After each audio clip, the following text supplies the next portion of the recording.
Hi friends, ಎಲ್ರಿಗೂ ನಮಸ್ಕಾರ. Welcome to our YouTube channel. ಸವಿ ಸವಿ ನೆನಪು ಸಾವಿರ ನೆನಪು. ನಮಸ್ಕಾರ ಸ್ನೇಹಿತರೆ, ಸವಿ ಸವಿ ನೆನಪು ಯೂಟ್ಯೂಬ್ ಚಾನಲ್ಗೆ ಸ್ವಾಗತ. ಕೆಲವು ವಸ್ತುಗಳು ಹಳೆಯದಾಗಿರಬಹುದು, ಆದರೆ ಅವು ಒತ್ತಿರುವ ನೆನಪುಗಳು ಎಂದಿಗೂ ಹಳೆಯದಾಗುವುದಿಲ್ಲ.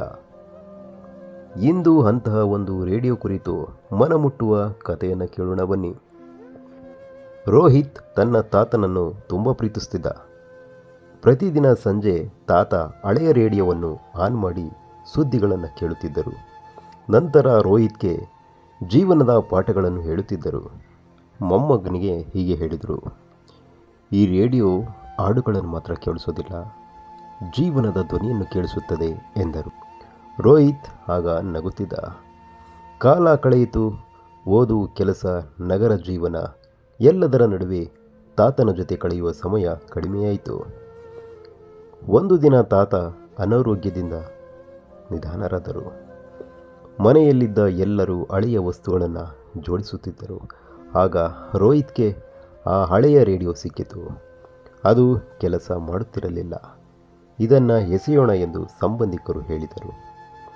ಆದರೆ ರೋಹಿತ್ ಅದನ್ನು ರಿಪೇರಿ ಮಾಡಿಸಿದ.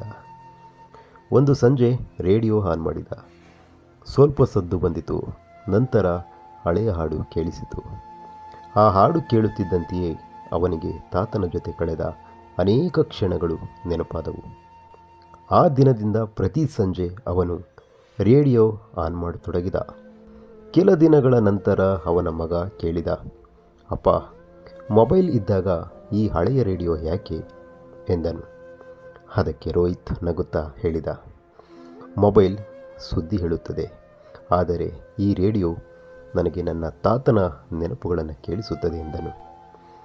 ಆ ಮಾತು ಕೇಳಿ ಮಗನು ಪ್ರತಿದಿನ ತಾತನ ಕಥೆಗಳನ್ನು ಕೇಳಲು ಕುಳಿತುಕೊಳ್ಳತೊಡಗಿದ. ಹೀಗೆ ಒಂದು ಹಳೆಯ ರೇಡಿಯೋ 3 ತಲೆಮಾರುಗಳನ್ನು ಒಂದೇ ನೆನಪಿನಲ್ಲಿ ಸೇರಿಸಿತು. ಗೆಳೆಯರೇ, ಹಳೆಯ ವಸ್ತುಗಳ ಬೆಲೆ ಅವುಗಳ ಬೆಲೆಯಲ್ಲಿ ಅಲ್ಲ, ಅವುಗಳ ಜೊತೆ ಸೇರಿರುವ ನೆನಪುಗಳಲ್ಲಿ ಇರುತ್ತದೆ. ಸ್ನೇಹಿತರೆ, ಇವತ್ತಿನ ಕತೆ ನಿಮ್ಮ ಮನಸ್ಸನ್ನು ಸ್ಪರ್ಶಿಸಿದ್ದರೆ ಒಂದು ಲೈಕ್ ಮಾಡಿ, ನಿಮ್ಮ ಅಭಿಪ್ರಾಯವನ್ನು ಕಮೆಂಟ್ ಮೂಲಕ ನಮ್ಮೊಂದಿಗೆ ಹಂಚಿಕೊಳ್ಳಿ.